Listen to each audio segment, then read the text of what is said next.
Whenever you go into a job interview, generally you will have one, maybe two people interviewing you. If you're lucky, you only have one.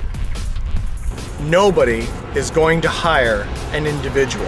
It's not going to happen. Only thing they want to hire are mindless automatons. If you have little things that make you an individual, an eyebrow piercing, tattoo, things like that, cover them, hide them. Nobody wants to see them. When you enter the interview, you must realize that you're not there to get a job. You're not there to be honest. You're there to tell the individual what they want to hear. You're there to win them. You're there to win them as people. You're there to be likable. You're there to be their friend. Now, what they want, what they're after, is they want a mindless slave who can do everything. That's what they really want. Regardless of the job position you're applying for, what they want is some person who they can utterly control, who is infinitely more talented so that they don't have to do any work. This is ideally the task. So all you have to do, going into the job interview, is communicate that. The truth is, in a corporate world, everybody hates the individual. They hate people who don't fit in. Think of everything that's soulless, and that's what you'll become. Before you go to the job interview, or even the company, you should look at what the people in the office are wearing. Already be part of their crew before you show up. You're just there to let them know why they're going to hire you, because you're so darn perfect. By watching television, by watching the programs that are popular, you'll understand what the mindset of the corporation wants. Values and beliefs that you may hold are largely irrelevant. What you need to do is think of, if I was a totally soulless individual dedicated to a company, how would I think? That's all you need to do.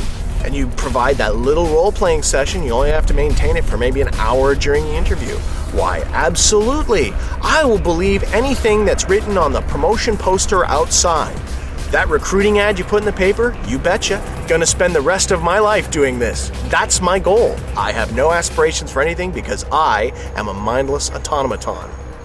You read mainstream books. You think mainstream thoughts. You watch the mainstream news program. Anything that's even remotely weird or different just kind of freaks you out. Whenever you're talking about salary, if you're desperate for the job, they'll know. So when you're negotiating your salary, I would usually find that try to go as high as you can at first, and then, right, because it's harder to get money once you're in. So try to get as much money as you can walking through the door. But be careful with your bluff, because that can really bite you. You lie, and you keep lying, because they're lying to you. A good rule of thumb when considering your future with a company is flexibility. You don't want to at all appear unflexible. You want to be willing to mold yourself into whatever it is they want you to be. No matter how you've been trained or how you think you've been trained, your own ego actually works against you in a job interview. You must think to yourself, as you look at the person who's interviewing, what do they want and what do they want to hear?